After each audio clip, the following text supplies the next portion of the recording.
2, 1. Ladies and gentlemen, boys and girls, people of all ages, got a special episode for you today. My good friend, my hero. Stop. The great, the talented Niles Abston. What's up, man?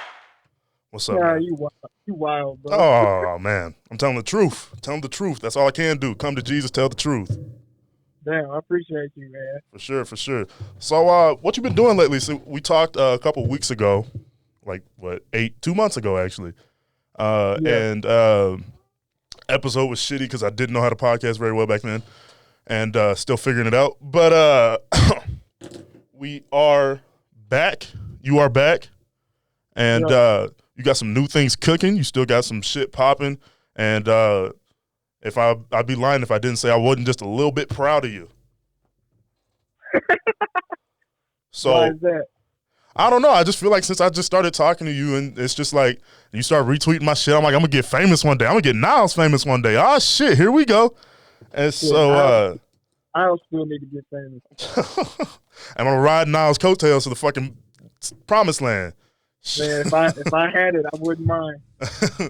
But what are some of the things you got cooking? I saw some things come up on Twitter today, and you've been posting some shit on Instagram for the past couple of weeks. So what you got cooking today or lately?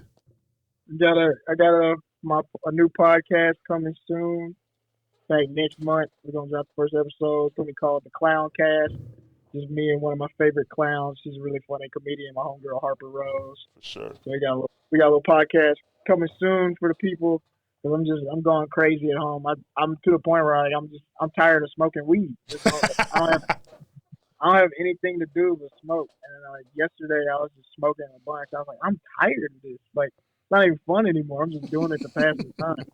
So I was like, so yeah, we've been working on this for a couple weeks now. Well, not like a month now, and so we're getting ready to launch and everything like that. It's just give me something like a creative outlet type thing, because I wrote some stuff and that's finished, and so I just need something to do. So For sure. about to get that going. I've been seeing some of the pictures, some of the videos that you've been putting on Twitter, Instagram, and just seeing some of the shit you're doing. And so you're getting back on stage under safe protocols, going on different shows and whatever. And so what's that like getting back on stage? Because, I mean, of course, everybody was locked down, not doing what we wanted to do. So what's that like getting back to your art, whatever you love?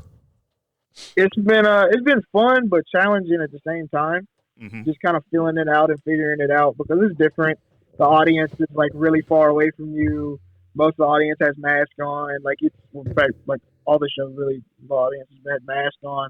It's different, and you just kind of have to wade through it. Like you get your feet wet, and like with me, it's kind of definitely an interesting situation, because like I dropped a special and stuff, so I want to do new material. I don't want to do stuff that I already said and it's on the internet. So it's been one of those things. It's just like I'm also building a new set, and this is a new thing. So it's just a lot of new, and I feel like I'm like starting over in a weird way, but it's still really fun too. Mm-hmm. I did a show Sunday night in a park. Like it's like parks are the new comedy clubs now, parking lots or gazebos if you're Chappelle. Yeah, but yeah, the gazebos. You have a bunch of money and set shit up, So yeah, people are doing I did a drive-in show where people log into a certain radio station and then the show's broadcasted. It's different, but I like that a lot of people are just like, this is what it is. Let's figure out a way to adapt instead of complaining about why we can't perform. Let's figure out a way to do it. But we'll get back there eventually. But right now we don't have a vaccine and we don't have all these things. So let's figure out a way we can still perform. We're getting close. I read CNN's article about the one that just came out like today or the other day. Yeah. And you think our broke asses are going to get that shit first? Hey, look, I will fight somebody to get my grandma a vaccine, all right? I will hurt everybody. My granny need a vaccine. The government gave some people $1,200 and said, y'all niggas be cool and peace out. You really think we about to get that vaccine when they come out? All the rich people going to get that shit first. That's why I'm trying to blow up, so I'll be first in line whenever. Shit. Hey, man. If I got to go on HBO or something, HBO make sure I'm good. For sure. You're probably right, but look, I'm just trying to be an optimist out here, and I forget, you're young. I know it's young and it's dumb of me, because nothing in this world works out how we want it to. But I mean, a lot of things do, but it's just like I want to be optimistic. I've tried to be optimistic since March, and we're in fucking November, and I'm still trying to be optimistic. And so this shit 8 just, months, bro. I'm ready to give up being optimistic because I'm like honestly this close. I'm about to fight a nigga. Yeah, no, we've been in this situation for almost a year now. For sure. It's wild that people were like, when we first got in, it's like, oh, it's just gonna be a couple weeks. And yeah, I saw a meme that said, like I can't remember if it was today or yesterday, that a year ago the first COVID case came up in China, and a girl commented underneath it and said, it was like November. Wow. and they said, what was the comment? And it said, hey, happy birthday to this one. Really changed my life. Like, bitch. Damn. Like, it's ridiculous because, like, I mean, I'm glad I graduated in 2019 instead of this year, instead of 2020 or even 2021, because I can't imagine, because I mean, I would have missed out on prom, last day of school, graduation, all that shit. That, I mean, it gave me closure to my previous life. Now I can move on and do shit, and now you're just stuck in the middle of shit. I couldn't imagine being a high school senior during all this. Mm-hmm. I mean, being in high school is already bad enough. Right. I mean, let alone put a worldwide pandemic on top of it. So, and that's, and like, I hate, because my grandma doesn't leave the house. And that's mine either. Because she's in a wheelchair. She can't do anything exactly. Yeah. And so just watching her every time I go to see her, because I just shot this little short documentary that's going to be coming out here pretty soon. And yeah, it's just some shit about my family. It's really, like, to me, it's interesting. It's more of a time capsule and shit. But really cool. Yeah, and I went to go see her, and she goes, "You're the first person I've seen in a few days, other than the nurse." I'm like, well, damn. Wow. Because all she does is go to the grocery store. She's in a wheelchair, so we pick her up for everything. She goes to the grocery store, goes to church. That's it. That's all she does. Yeah. And so when church was taken away from her, I mean, my grandma just sits in the house and watches TBN all day. So yeah. So I mean, no, that's definitely been like one of the toughest things for all this. Like, I haven't been able to see my grandparents, and so like that's been, you know, like I lost my granddad in April, and so like he's the only grandparent I've seen all pandemic, and that was just because he was about to die. Damn. So it's just like I haven't got to see either one of my grandmothers, you know, and so that's been tough. Like, I've only got to see them through FaceTime every now and then or on the phone. So hopefully when this clears up, like I want to go see the both of them. So yeah, I'm ready to get this to be over with. Yeah, I mean, I love seeing my grandma, but like see, because today I just finished editing the doc, and I sent a little group text because my mom, my aunt, and my grandma are in it, and I sent them a little text like, "Hey, I really appreciate you doing this.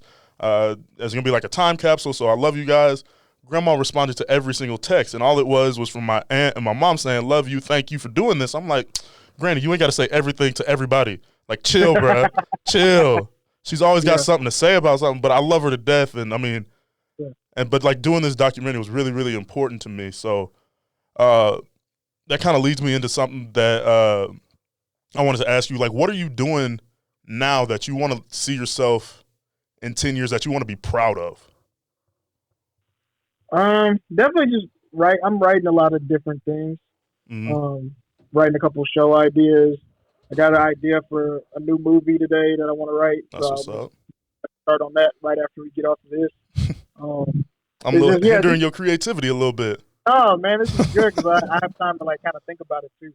But it's just dope. Like, I've been watching a lot of things that inspire me just to kind of keep the creativity up, because I think it's really hard to get discouraged during a time like this, because you can't go do things like the way you wish you could and everything. So yeah, I've just been trying to do whatever to kind of keep that creativity, keep that inspiration going. So I've been writing a lot of different scripts and ideas and things like that. For sure. I've been writing a lot too. It's just probably not up to the caliber that yours is, and it's probably not going to end up getting made. It's just that it's out here. It's going to be on my laptop for the next 15 years, and we're going to see what happens with it.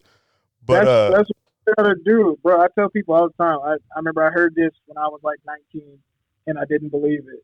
But now being 25 and like starting to like actually get paid to write stuff, now I get it. But this professor, he when I came out here to LA and I did that film internship, I met this writing professor. He was a screenwriting professor at UCLA, He had wrote a couple Disney movies, but now he's just a professor. And he basically told everybody in the class, he said, some people may be more talented than others, but at the end of the day, the way writing works is you have to write all the bad shit out first. So, like, everything you're writing right now sucks. If you think it's good, not good. And 5 years from now, you're going to look at it and be like, wow, why the fuck did I write that shit? That's horrible. Yeah. And so at the time, I'm like, nigga, I'm the shit. What are you talking about? I'm good at this. But now I look at what I'm writing now, what I've been paid to write now, and then I'll look at what I wrote in 1920, and I'm like, he was right. I had to write all that bad shit out. I had to get it all out. And so it's really like writing is definitely one of those things. It's just who sticks with it long enough and who develops the craft. It's not like, I will say it's a creative talent thing, but like at the end of the day, it's like definitely a muscle, and it's something you learn and like you get good at over time if you stick with it. And I think it can be discouraging sometimes because when you write, you want the first thing that comes out to be perfect, and it's just not how. Quentin Tarantino doesn't even write a perfect movie on the first draft. So why the fuck was 19? So it's like, it's just how it is. So I didn't believe it at the time, but now being 25 and I've wanted to be a TV writer since I was 19 years old. I've been writing pretty much every day, every week since then for the last 6 years. And I feel like this past year and a half, I finally wrote some shit that's actually really good. That's what's up. And I've written a lot of stuff. And so it's just like, that's just how it is. And so like, I feel like I definitely feel you on that. Like, I don't know what this is, but it'll be there eventually. Right. You've probably got more discipline than I do. Cause I mean, I write probably like 3 times a week just because I mean, I got schedule's fucked up, but that's great. And yeah, it's not like, and it's not, it shouldn't be an excuse, especially if this is what I want to do. But like sitting down and writing is very difficult. But you said something to me last time we talked. I don't know, because the audio was terrible on the last episode, and I apologize for that. But there was something that you said to me that said, why are we afraid of failure? It's something that we do every day. Yeah. And that's just stuck with me every day. And so I'm like, shit, I mean, why the fuck should I be afraid to fail? Like, I have all this shit that I'm capable of doing, and if I fuck up, I fuck up. Let's move on.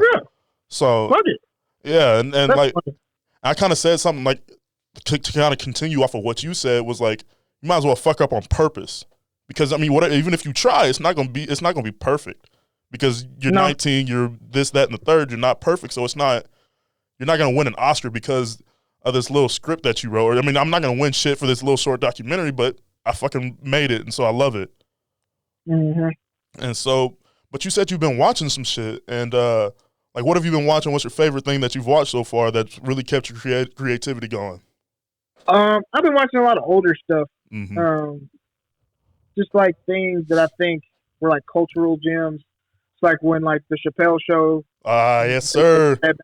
Definitely rewatched the whole entire show. I've been rewatching the Boondocks a lot.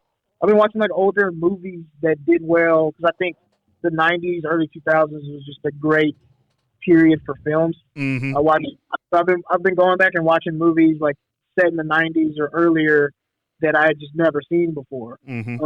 Like I watched this film recently called Swingers. It's like Vince Vaughn's like first big role. I had never heard of the movie, and I watched it, and it was really good. And I was like, wow, like I haven't seen anything like that. Like, that's the one with Jon Favreau, right? Jon Favreau wrote it. No, okay, yeah. That scene when he's on the phone leaving the voicemails, that's one of my favorite scenes of all time, any movie. It's perfect. It's that's a great film. And it's funny because, like, we remember Jon Favreau, like, if you're, like, my age or younger, Jon Favreau is the chubby dude on the Marvel movies. Yeah, that's Happy. You know what I'm saying? And so, like when I was telling my roommate, like, anybody younger than me knows Vince Vaughn is Fred Claus and Jon Favreau is Happy. Yeah. These niggas, this dope-ass movie called Swingers.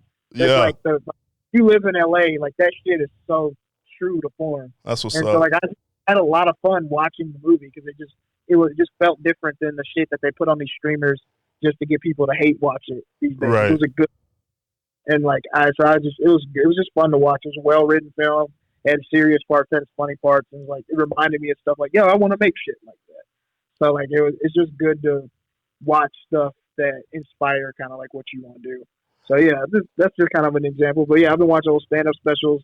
I was watching an old Chris Rock special today just to like go back and watch how great he was. If you haven't seen, what's his name? Patrice O'Neal, Elephant in the Room. Watched it last week. That's one of my favorites. That's up there. That is up there. That's one of my favorites. The fact that he starts the shit off talking like with such a controversial premise of like the America looks for white girls and they don't look for anybody. Like we ain't gonna find you, bitch. But he literally he points at the black woman like laughing and shaking her head, being like, "I'd look for you, but the country they not." Like that shit is so funny.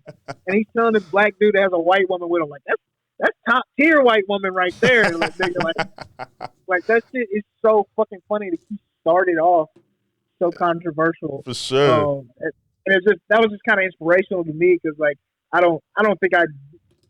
mean, in no way do I think I do comedy to the caliber of him, but it's just like, I just think like that style is just so dope. Like to be like, this is what the fuck I think, and I'm gonna come out and do that shit. Mm-hmm. And so like, that's what I'm definitely trying to adopt that to what I do. Right. And like a lot of stuff what comedians try to do right now is just like say whatever the fuck is most controversial, whatever the opposite opinion is. And like they try to be the most politically incorrect, which I mean, it helps a lot because you get to say like you can say something completely normal, but then you have to say but, and then this, that, and the third, and then that's where the joke is. And exactly.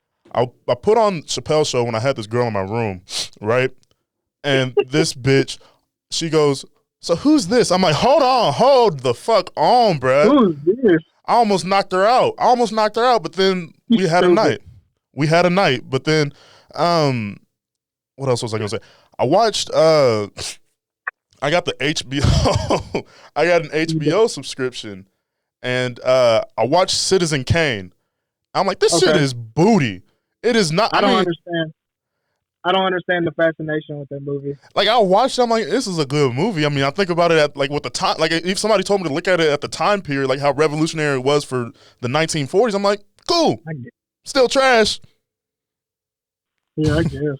Yeah, I mean, I don't know. I just being like a film person, like I just feel like there's a lot of movies white people made before the 60s that get way overhyped that aren't that good. And they're like, this is what you need to know if you're gonna make a film. Hey, and I was like, dude, no movie made nowadays has any of those things or does any of that shit. And if you made a movie like that nowadays, we'd all roast the fuck out of you. So exactly. Man, I'm gonna look at the Seth Rogen movie real quick. Like, fuck that shit. Like, what's that damn movie about where I'm from? I'm from Kansas. Fucking hate with a passion.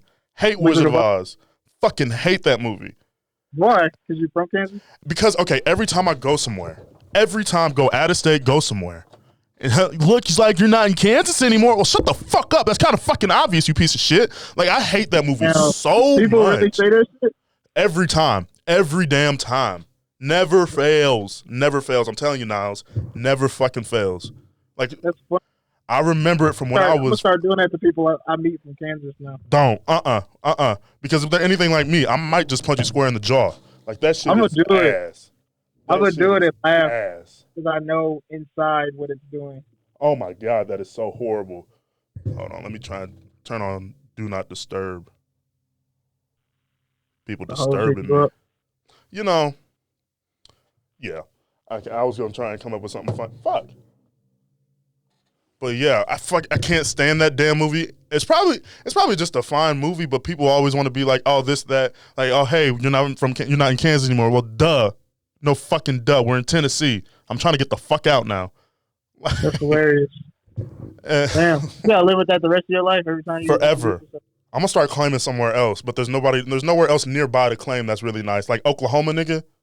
We don't like Missouri. I went to school in Oklahoma. It's horrible. Bruh, I got so much family in Oklahoma. That's where my uncle's buried. I fucking hate going. Shit. Enid. I know where Enid is. Yeah. And we they said one day we were like, let's go to downtown Enid. We found the mall and walked through Dillard's, and that was it. That was all we did. There is nothing. I've just driven through. I've never actually like. Oh my God, it's horrible. Like I was watching Squadcast, Kev on stage, and he said from about Kansas City to about New Mexico, all them damn cities are the same. And I think he's right. No, they definitely are. I'm from Wichita, probably the biggest city in Kansas and probably the biggest city in the area, and I'm just like, this is some boo boo. There's nothing here. I mean, what we gonna do? Drive around for an hour? Yeah. And then twiddle our thumbs in the parking lot? Have I been to Wichita? Unless you are an airplane engineer, you probably haven't. I'm just thinking like track wise. Wait, I've been to Lawrence because we had a track meet at KU. Yeah. But I think we did. I think we had one at Wichita State. I might. There's a stadium that's big as hell over there, and they haven't had a football team in like 40 years because there was a plane crash, and but the stadium's big as hell. I think they just approved the plan to tear it down. So Cessna Stadium, and they always have the high school state track around here, there, but they haven't had a football team. But WSU just had their coach resign, and I went to high school with his daughter for a little bit, and so that's kind of funny. That's kind of funny. Yes, because she was a bitch. She was a bitch. I don't know her, so I can't. No. If anybody knows who the hell she is, I'm not gonna say her name. You can probably figure it out. But I'm gonna tell this story because this is at least what I heard. I'm just spreading gossip now, but I have a podcast and you can just listen. So she parked in the handicap spot in school. Nice ass car. Nice ass car, of course. Her dad's the head coach of the basketball team. And she goes, what's wrong with this? Oh, we're good. Parks in the handicap spot. None of the teachers feel like dealing with it. None of the office ladies feel like dealing with it. And so the headmaster walks into her classroom and says, hey, name, can you please move your car to not the handicap spot, so just in case somebody who's handicapped can park there. She pulls her keys out, hands them to the headmaster and says, you move it. Bitch! I'm telling you. What? I'm telling you. I told my mom that damn story. I told my mom that story. She said I would have parked her car at fucking Target on the west side. Fuck that little. My mama, she doesn't cuss, but I wish she did because this story would be so much more funnier because she said I would have parked her car in the river. Damn. Like, that girl cold for that shit. Because you say something like that when you know nothing is going to happen to you. Mm-hmm. All right. But yeah, she was I wanted to fight her. I should have fought her. And then I got into it with her because she wasn't following me back on Instagram. And I got mad. Nigga, why were you worried about that? Look, man, I was 15. That's why I was worried about it. That is some 15-year-old shit. It really is, and it's sad, but that's why your daddy ain't got a job no more. What was I going to say? This nigga got beef with a girl that's probably 5% of your size. Bruh. I still kind of want to hit her. Stupid. This nigga that said you wanted to hit women twice on this podcast. Hey, look, man. The wrong person to hear this shit. I did not encourage none of this. Hey, man. I'm not saying I actively hit women. He just said he thought about it. But look, I thought about it. Everybody at least thought about it a couple times. You'd be like, like I don't think I'll do it. I don't think I would do it. I don't think I could. I'm perfect, so I've never thought of that. I don't think I could. Like I was, like all the people I was raised in, my dad wasn't around, so it was just my mama, my grandma, my aunts, my girl cousins, and so I fear women a little bit. Yeah. And so I think they could just. I do fear women. How about I'll just leave it at that because. Yeah, I don't know how to describe that necessarily. That's probably some deep psychology bullshit that I don't understand quite yet. But so coming out with this Clowncast podcast, right? Yeah. So what's a little sneak peek to the first episode? We ain't done it yet. You ain't done shit yet. So what do you think the first episode will be about? Man, well, Harper, honestly, bro, it's no telling. But definitely, we're going to be doing some kind of funny shit. Just kind of telling, past relationship stories. We've both dated, wild, crazy people. Experiences out here in L.A., talking about that, coming up as a comedian. But then also, we want to do this thing where I read her DMs. And so, like, I'm gonna read DMs from these wild niggas and basically explain to them where they went wrong. But that's how. Shit, I'm gonna say. Some of them went wrong just DMing her in the first place. It's like, bro, why did you even take the time to do this? But some people just, just don't know how to talk to women. So I'm gonna do that. Have my little segment doing that. And then another thing we want to do is we're gonna like pick a few of each other's tweets from each week and basically like read them out loud from the other person and then ask like, what the fuck were you thinking when you tweeted this shit? Please tell me the story or the headspace you were in when it came out. See, so yeah, that's what I wanted to get into you with because you are my favorite person to follow on Twitter. Because thank you, bro. That means a lot. Every fucking thing even if I don't find it hilarious or funny, I know somebody does, or I can show it to somebody like, damn, that's fucking hilarious. So like at least 4 or 5 times a day, I come across one of your tweets. I'm like, no, stupid. And so. And so, like, what is the typical headspace you're in when it comes to writing a tweet? Is it just something just off the cuff and you talented like that, or is it just something you thought about for a little bit, or is it just boom? It's a little bit of everything. Some tweets are just like I'll pull one up. Let's see. Let's look back the other day. Like some tweets legit are just like I think that, and without even thinking about it, I just type it out. And I just say whatever. Like, for instance, there was one last night. I said some dumb shit. So it was just like, whatever. Let me see. Yeah, yesterday I was watching an Adam Sandler movie on Netflix, and I literally just said, "You dummies are wasting time trying to be funny to get in a movie and have a career when you should have just befriended Adam Sandler in his early 20s." And it's because, I don't think any of Adam Sandler's friends are talented. I just think they're all riding their niggas' coattails and none of them are funny. Mm-hmm. Dan Snyder, David Spade, here's the shit. Nigga, fight me. I don't care. Wait. Who's the one in Deuce Bigalow, Mel Gigolo? That's Dan Snyder. Now, he's legitimately talented. I'm a big fan of Mr. Snyder. I love that fucking movie. What's that one movie when he switches bodies with the girl? I'm not even gonna tell you because you might gonna go watch it. Look, because I've already seen it. It's a good ass movie. You really respect that nigga's work? Okay, look. I don't respect it. Look, there's a difference between respect and liking it, because that movie is funny. That movie Either way, regardless of your wrong opinion, it's very wrong. Either way, what is a wrong opinion? There's no such thing as a wrong opinion. Those niggas all have a career because Adam Sandler likes it. They don't have careers because they're talented. See, Rob Schneider was on SNL, wasn't he? Yeah. See, he had a career. Okay. Yeah. You trying to tell me? Tell him. Ask Rob. Be like, hey, Rob, if you had never met Adam, how do you think things would be going right now? The nigga would say, fuck you, and walk off. Hey, man, I'm going to clip this up and send it to him, all right? Send it to that nigga, bro. I don't care. Rob Schneider can't do anything to my career. He barely got one. Damn. If Adam sends him a text tomorrow. Here's the thing. When you're in entertainment, you want to have a career to the point that where if a dude you friends with texts you tomorrow, it's like, hey, bro, fuck you. It's just like you never work in this town again.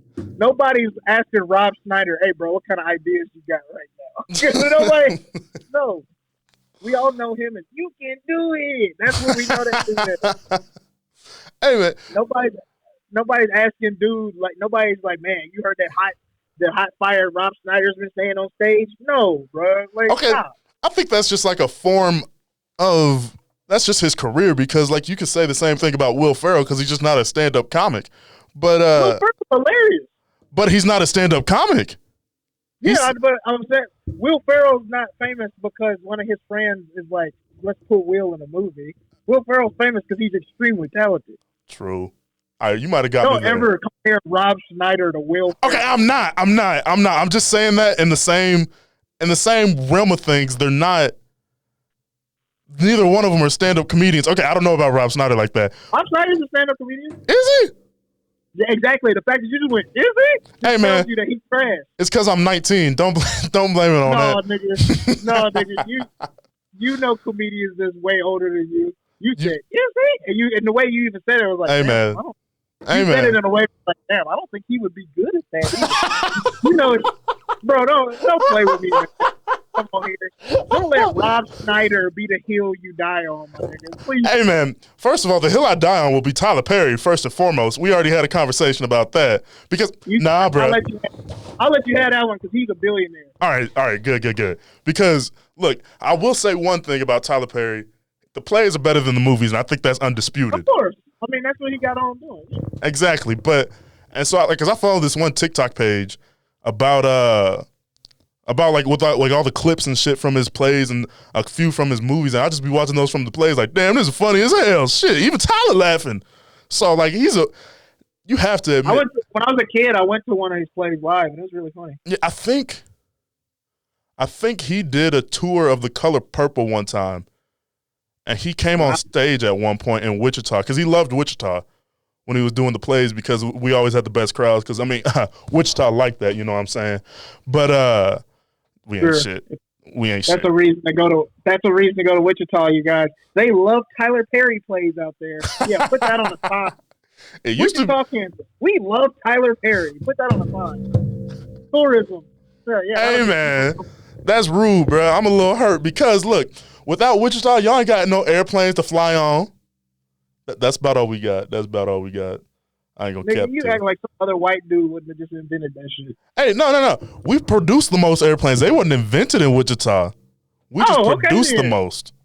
Man, whatever, dude. That's like saying man. I wouldn't have cars if it wasn't Detroit. Wait, hold on. Ain't you from Mississippi? Yes. Okay, all right. I don't want to hear shit, bro. Chill. I don't brag, but here's the thing. I don't brag about being from Mississippi. Nigga, you just trying to pop your shit from being from Wichita. I ain't ever seen a nigga pop his collar and say Wichita, Kansas. Hey, man. That was the wildest shit I ever seen in my life. You got to claim shit. Hey, wildest shit. At least you remember me. But, hey, man, I love my hometown. It's home. It's home. Man, fuck my hometown. I don't care. I like my house and I like my mama, and that's about it. Cool. So a lot of shit has gone down since the last time we spoke. The Lakers won the championship. Damn, my fucking said it. Bubble champs 2020. I saw you are you a Lakers fan? Hell yeah, I'm a Lakers fan. I'm a Lakers fan since I was a kid. My family's from here. Oh, word. Okay. Yeah, my dad went to UCLA, so. Okay. So I'm big Lakers and Dodgers fan. So how the hell you end up in Mississippi? I feel like that's backwards. That's a backwards movement. Yeah, my dad went to law school in Mississippi. Shit, all right. And never left. Ooh, law school. My bad. I was supposed to go, apparently. Nah, your ass want to tell some jokes. Exactly. That obviously didn't work out. Oh, that's funny. That's funny. I can't understand why you don't like Deuce Bigalow, Mel Gigolo. Because it's a terrible movie. That's not the point. That's not the point. That is not the point. Because it's found its niche. And its niche is me. Well, there you have it, ladies and gentlemen. Oh man, that's funny. That is really funny. I'm glad you have something you like, though. Hey man, I don't like how you kind of speaking to me a little condescendingly. Hey man, if you love Rob Schneider movies, do your thing, man. I don't judge any lifestyle choice. So back to the Lakers. I kind of got off topic. So what did it mean, like you being a Lakers fan since you were a kid? I assume you were a Kobe fan, of course, as we all were. And I remember when the day he died, I was sitting at a restaurant with my family, with my grandma, and I looked up from my phone. I saw TMZ reported Kobe Bryant died in a helicopter crash. I'm like, shut up, TMZ. And I could not believe it when I saw it on my phone. Then I saw NBC, CNN, and it got more serious. I'm like, shit, this nigga's really dead. I look up from my phone. I look my grandma dead in the eyes. I'm like, Kobe died. And she goes, Bryant? I'm My grandma is exactly. That's what everybody's like Bryant because you don't want it to be him. exactly. You know? Like, my grandma's 80 something, 81, something like that. She old. There's no reason she should know who Kobe Bryant is. everybody knows Kobe, man. Like And so speaks to how amazing he was. And so this is my first chance to get a true Lakers fan opinion, or not opinion, but like how you felt about Kobe's death moving into the championship. It was just like one of those things. It's like, yo, like looking at the team is you have to get this done. Mm-hmm. Like you have to. Like there's no excuses. Like you have to bring a championship to LA just in honor of him at this point. Oh, it's just it was like and I think I can't speak for every Laker fan, but I definitely think that's just kind of how you felt because like there's even people that like you're not a Laker fan, but you're a Kobe fan. You know what I'm saying? And so it's like any way to just commemorate him, and I loved all the things they did with like wearing the Mamba jerseys and like wearing number 8 when he died and all this kind of stuff because it's just like I'm very big on having respect for someone that paved the way for you. You know. And I think what he did as a Laker is just kind of unparalleled. And that's why people even say, like, he's the greatest Laker. I mean, the dude played for the team for 20 years, 5 championships. He's like, yeah, Magic Johnson's great and all that kind of stuff. But what Kobe means to LA is it's ridiculous. Okay. Like, the dude was a kid when he signed. Yeah. His mom had to sign the contract for him. He was that young. Yeah. So, if you're like, and I wasn't alive, I wasn't like I was a baby when he was drafted, but like for my dad and other people to be able to say like you literally watch this dude grow up, like you watched him from 17 to 36 play for the same team, with like that's crazy. And so I think for a lot of people, I think they had a bigger emotional attachment to him than they really thought, because I think what we do with our heroes a lot of times. We attach certain emotions and feelings that we have for other things. So, like, I know, like, we were joking, like, me and some comedians, like, you know, a nigga that cried a little too hard over Kobe got some bad issues with his life. Like, we all love Kobe, but you've been crying for 2 months. Call your father. You know what I'm saying? Call your uncle. Call your brother that you used to fight with all the time. That's what that really means. That's why you crying so hard, nigga. You need to talk to your dad. Oh my God.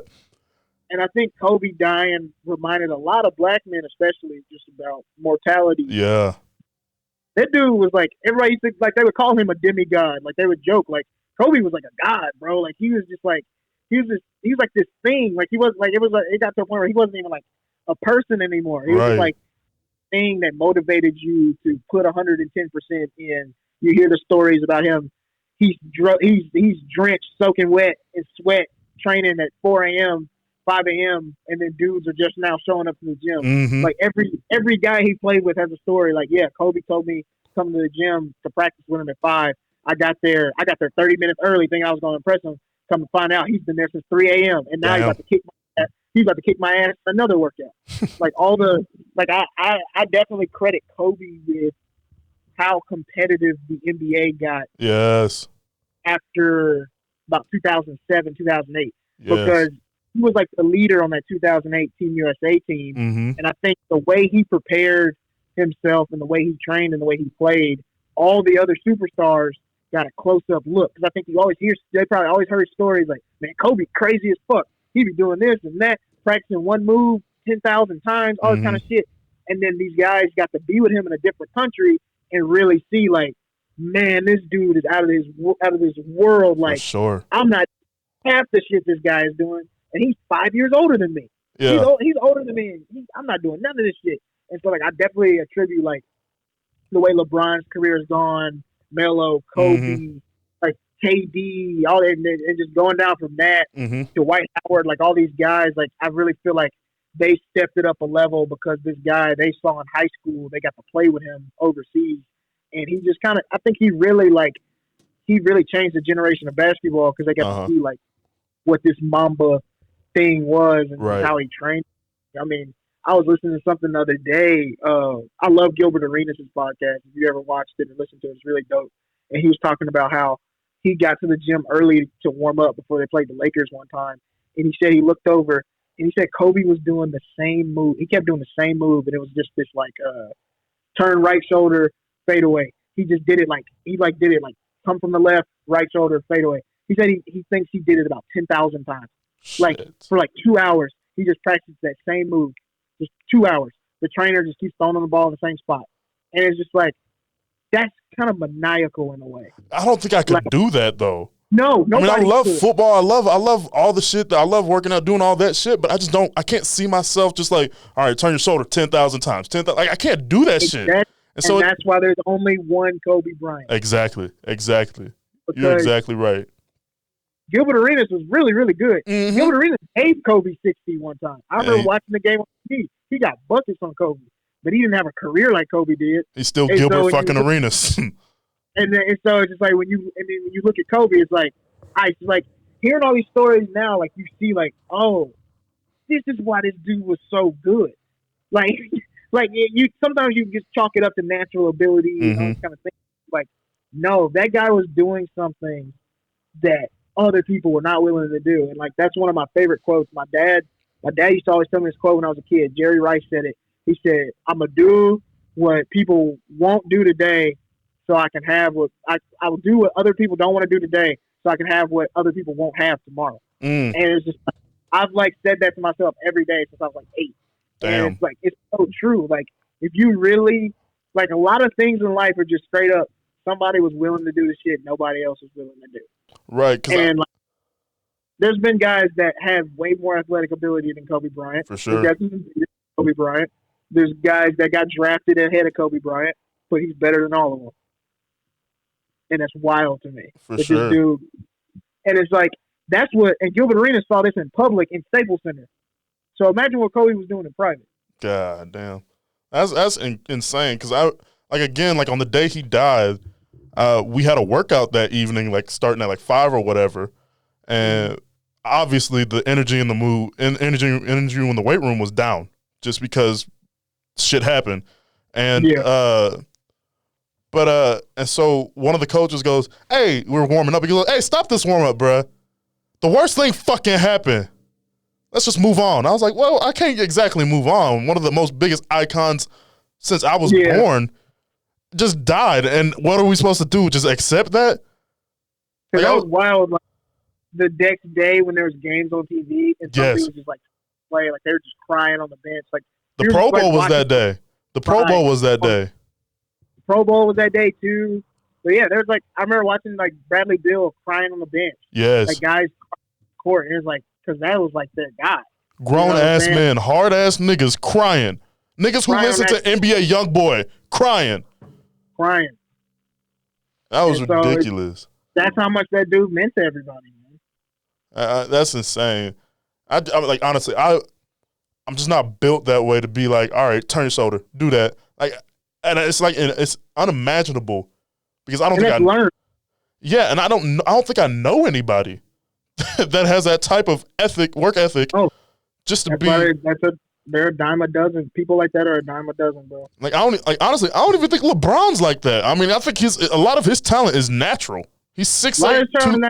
And LeBron, I think but here's the thing with LeBron, being 35 years old, putting up the numbers he's putting up. True. He's doing something preparation wise that's crazy. Yeah. I don't know if it's to the level of Kobe, but LeBron is another one of those guys that people always say it's just he outworks everybody.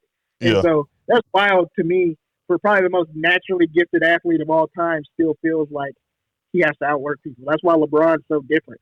You give any other dude LeBron's talent or whatever, probably out the league by 30, 31. Mm-hmm. Yeah. Out the league. This dude's the best player in the league at 35. 100%. And whenever he retires, that's gonna hit hard in 4 or 5 years whenever he chooses. Hell, it's gonna be weird. We've been watching LeBron play basketball since 2003. Yeah, I was 2 years old when he was drafted, maybe 1.5. That's crazy. And watching, I remember watching him play basketball. And he's in the 10th grade. That was the first game I ever the first season I watched was that season they lost to the Mavericks in the finals. And so I just remember that, or at least that was like the first finals I actually watched because I don't remember watching that season. Cause I forget you like 6 years younger than me. yeah, I'm a child. I was like, what? But yeah, and so like just like that's going to hit really weird because I mean we're seeing a lot of these players that are even like younger than LeBron. Like you're going to see Luka retire in 15 years and Patrick Mahomes retire in 15. Whenever that damn deal ends, go Chiefs. Patrick Mahomes is different, man. That's my boy. I'm trying to get him on the podcast. I know it's a long shot. I hope you do. I hope you do it, man. That dude. I mean, that is a long shot. But I've look, never seen anything like him. It's ridiculous. I saw whatever the dude's on ESPN's name is. He said Mike Greenberg, whatever his name is. He said that we should just name the MVP award the Patrick Mahomes Award because everybody else is going to start finishing second. And we're going to slap everybody, bro. He's going to slap the piss out the Raiders this weekend. My homie KJ, he was on the podcast last week and the week before. Now, he's going to be a little pissed off about this, but I think Patrick Mahomes is throwing 6 touchdowns. That's just my opinion. At least 4. Because you pissed off Andy Reid. You pissed off the most unpiss-offable person in the world. Right. So it's over with for you niggas. And the Raiders, the Raiders are good, but arms ain't long enough to box with God. Right. And it's just ridiculous. And so, again, it's just going to be weird seeing, like, all these people retire. Like, I'm 19, and, like, I saw, like, because XXXTentacion was, like, 4 years older than me or whatever. And seeing him, like, it's not along the same lines, but he died, and so it's like, damn. Like, Pop Smoke was, like, 2 years older than me. I'm like, damn, that nigga's dead. Like, he's R.I.P. Pop Smoke. For real. And, like, I didn't get into his shit until after he was gone, but, like, I'm just like, damn, like, it's so weird. I didn't know who he was. Yeah, somebody said Pop Smoke got shot twice. I'm like, well, he got popped, then he smoked.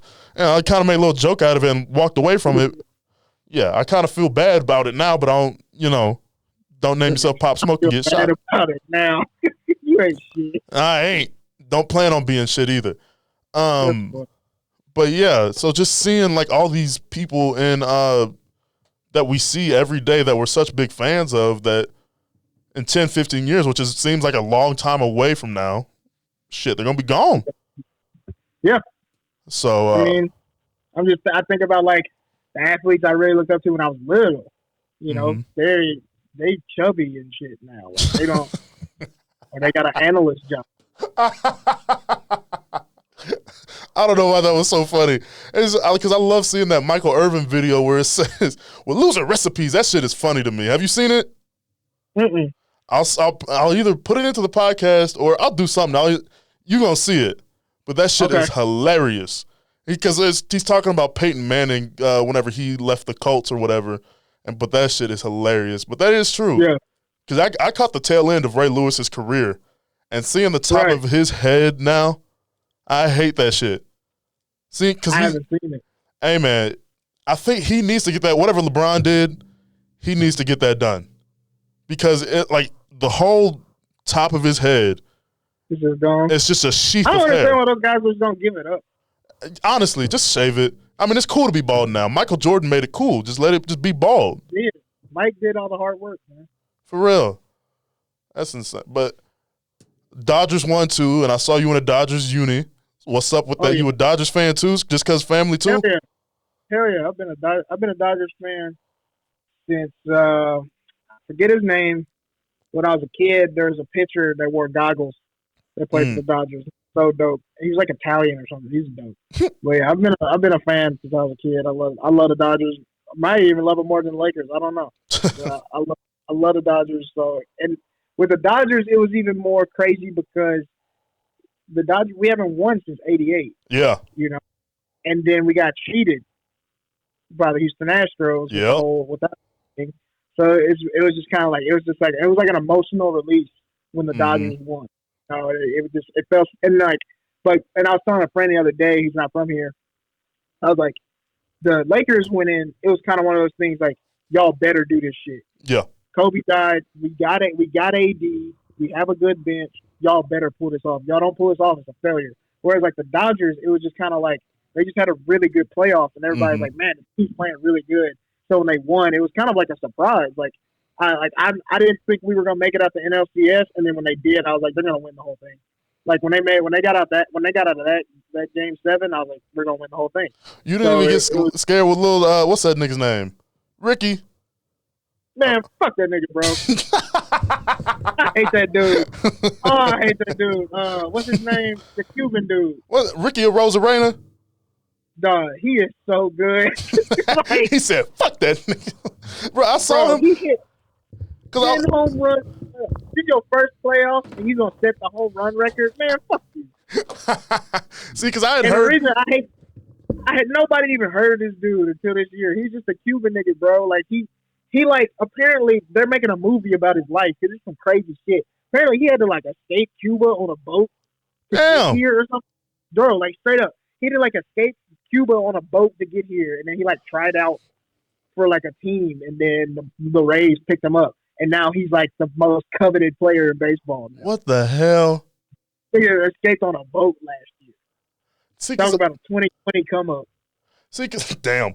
Because I saw, I had heard his name before I had even started watching the games, and I was like, Ricky Rosarena. I expect to see a little Mexican dude. And I was like, nigga, get that nigga's jersey off. Come on now. Bro, give that back to Ricky. Wait, no, you Ricky? I was like, I ain't never seen nobody named Ricky look like that. Ricky! And like, and maybe, so me and him are the same age, bro. Like, I'm 12.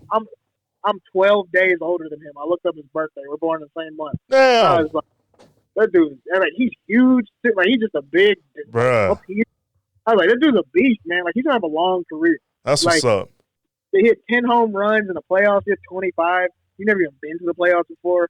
You don't even know pressure yet. Like, he just showed up. Like, I really hope he has a good, like, second year. I hope he doesn't have a sophomore slump. He's definitely like a new star, and I like seeing, like, a black skinned superstar in baseball. For sure. You know what I'm saying?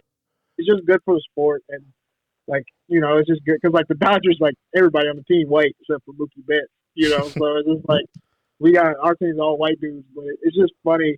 It's just good to see somebody my skin color like killing in baseball. For sure, because there was this tweet about this. I guess there's this baseball player named Tim Anderson, plays for the White Sox. And that dude's a beast. See, I saw this thing where he's married to a black woman. They got black kids. I'm like, I'm gonna follow him on Twitter. He's my new favorite baseball player. I don't watch baseball like that. I didn't start watching until Ricky started slamming shit out the fucking field, and so I was just like, now Tim's my favorite damn baseball player. Like him, bro. He flips his bat when he hits a home run and shit. Like, he's flashy. He wears big chains and stuff. Like, I fuck with him. I like him. He's black. That's what's up. Yeah, bro. I love seeing the black players in the league. Man. For sure. We need more. Yeah, and because, like, there's this league in Wichita. Yeah, Wichita. Say something else. That it's supposed to get more black kids into sports. They call it the League 42 for obvious reasons. But yeah, they're trying to get more black kids into baseball just for the sake. Because I mean, we need more black people in baseball just for representation purposes. But yeah. I definitely want to do something like that. If I ever get a little money, I'd love to go back down to Mississippi and start something for pay for black kids in baseball and shit. Right, and I think that's the whole deal. It's a pretty cool deal, but I just think there's a lot of white people running it, which is not the worst thing in the world. But that's weird. I mean, it is what it is. Because there's this new scholarship over at WSU that this white couple's running. Like, they donated like $1 million to WSU for like black people scholarships. I'm like, shit, I'll take y'all money. Go ahead and throw it this way. What, the dude that created Star Wars, he does that out here. Oh, George Lucas? Yeah, he gives millions of dollars in scholarships to black kids like every year. That's what's up. That's what's up. USC. That's where I think he went to film school there or something like that. Yeah. So another big victory for just in America lately. Joe Biden. At least we think he won. Now Agent Orange might be trying to do something else, but right now he won. This nigga has beat Trump 6 times. I'm tired of talking about this shit. Like, I just want it to be over. Like, can they just make him move? See, I think it's like they can move him out. Like, they legally can. Like, like Secret Service can move him out because he's a civilian and he's trespassing after Inauguration Day or whatever. I think that's the whole thing. But, so, What's your thoughts on Kamala Harris? Is that how you say her name? Kamala? Kamala. Yeah, her, the black bitch in the White House. Stop. Woman. Excuse me, black woman. I apologize. It's great. It's great for representation. There with any politician though, and I'm actually like, this is a new joke I've been telling. Especially with Democratic politicians, there's this thing where basically the people in power, the DNC, and all the people that are trying to like elect these people always like try to make us forget these candidates past before they get elected. She's a cop. She's done.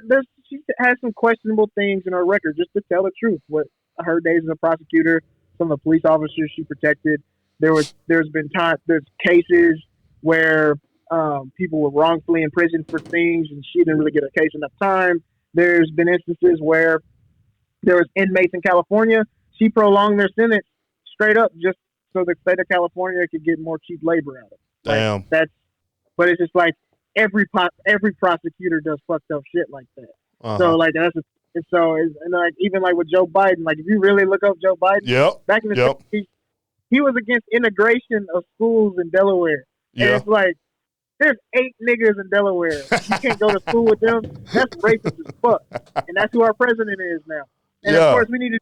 And I'm not saying we shouldn't have voted for them because we need to get Trump the fuck out of there. I voted for Biden and Harris back in September when I got my mail-in ballot that day, filled my shit out at Senate because I wanted to make sure my vote was in and everything. But for some reason, with Democratic candidates specifically, when they get elected, we're supposed to forget all of their past, not bring it up, and just hope they do the right thing. Yeah. And so it's like basically, so you're telling me they got a new job, and I'm supposed to say fuck everything else you did. And so basically the joke is like me saying like, so that's like, what if real life worked like that? Every time a nigga got a new job, everybody just had to forget they past. You know what I'm saying? So like, let's say you having a family gathering, you chilling at the crib, and your dad used to beat on your mom and cheat on her a bunch. He comes over to the house, and then your mom just acts like everything's fine. You're like, Mom, fuck this nigga. Like, what's going on? It's like, well, you know, he just got a job at AutoZone, so we're gonna give him a chance. Like, oh, fuck that. Oh shit, that's funny. That's good. They wouldn't do that for me if I got a new job. They'd bring up shit I did in my past. Yeah. So we need to do the same thing to Biden and Harris and be like, hey, you keep them accountable. Yeah. You got to keep you accountable. You did this shit. I need to make sure you make some kind of retribution for this. Yeah. That's all I'm saying. Whenever you bring – people don't want to – that's why I love stand-up comedy. It's way better. Like you say, my Twitter's wild. My stand-up is 100 times wilder because I think stand-up gives you this opportunity to really address nuances and gray areas. For sure. And possibly have somebody see. Like I've had racist people hit me up and be like, dude, your stand-up's hilarious. And I'm like, what? Like, did you hear what I said about y'all? But it's like – but I think when you can make something funny and you can really articulate your point, you can have people that don't necessarily see what you see. Yeah. Like at least give it a chance and think about it and have to explore it. Because if you're going to laugh at this joke, you got to see where I'm coming from. So I love that I can give those nuances and gray areas. On Twitter, I can't really do that. And it's such a vacuum. And I don't think people give you enough space to just like really say what you mean and like and how you feel. I think with Twitter, it's like you say something and people determine what you mean from it. Whereas stand up, I get to tell you what I mean because it's a big, and you're here and you're listening and you see the context and stuff. So it's like, so I kind of stay away from those because another young black man that got murdered by the police. And basically I tweeted like, so is voting for Biden and Harris gonna stop this shit? And exactly. That made people mad. And that made people mad, but it's just like the truth. What have Biden and Harris really talked about as regards police reform? They're not talking about defunding the police or anything like that. Joe Biden even said they're going to give the police more money. Yeah, because so I'm just kind of like on the Saturday that he was elected, and we don't know what fuckery's going to go on between now and then. And I tweeted out like, "Yay, Biden won," but I'm still scared to wear a fucking hoodie. Yeah, straight up. So I mean, I'm still black, and some people don't like that. So no, because for a lot of people, Trump was like their main problem, and getting Trump out of office is like, oh, we did it, we won, ding dong, the witch is dead, that kind of shit. You know what I'm saying? Wizard of Oz reference for you. And so, and so for a lot of people, it's like Trump's out, we're good now, yeah. But for Black people in America, Latino people in America, Asian people in America, gay people, trans people, it's like our problems aren't over just because a loudmouth racist guy isn't the president anymore. 70 million people still voted for him. That's like 25% of the country. They're still out there. They still hate us. We're still not making as much money as certain people. There's areas where the water is not clean. Schools aren't the way they are. We need gun reform. We need all these different things. And so marijuana needs to be legal everywhere. Yes, too many black and Latino people in prison over a plant that people out here are smoking freely. That's crazy. You know what I'm saying? And so it's like we have all these problems and all these things that Joe Biden didn't necessarily address. Because I ask people all the time, what was Joe Biden's campaign slogan? Shit, I don't even know. Exactly, because he didn't need one. He got to run a campaign off, I'm not that nigga. Damn, bruh. I ain't even thinking like that because I even checked his name on the ballot. I was like, fine, here, shit. Exactly. They knew all we had to do is make sure y'all know what Trump. Joe Biden didn't really make us know what he was going to do. He made us realize what Trump's already done, which is fumbled a pandemic that killed over 200-something thousand people. The economy's gotten worse. Damn. I mean, there's been an uptick in hate crimes since Trump's been president. All this just different crazy shit. And so Biden did a great job of letting everybody know how much more fucked up everything's going to get if y'all let this guy keep being president. Damn. But he didn't really have to really go into what he was going to do. Because if you even go back and look at the Democratic primary candidate debates, he wasn't the best at by far. Kamala dunked on his ass, bruh. Exactly. Kamala, Elizabeth Warren, Bernie, they were all killing him. They was just taking turns. Like, fuck you, Joe. No, fuck you, Joe. No, fuck you, Joe. All right, exactly. Joe. But, the DNC knew what they needed to do to win, and that's who they let be the candidate. That's fine. And so I hope he does a great job. I think I've been saying this a lot. I think for Biden, the tall tale for him is basically going to be how does he handle this pandemic?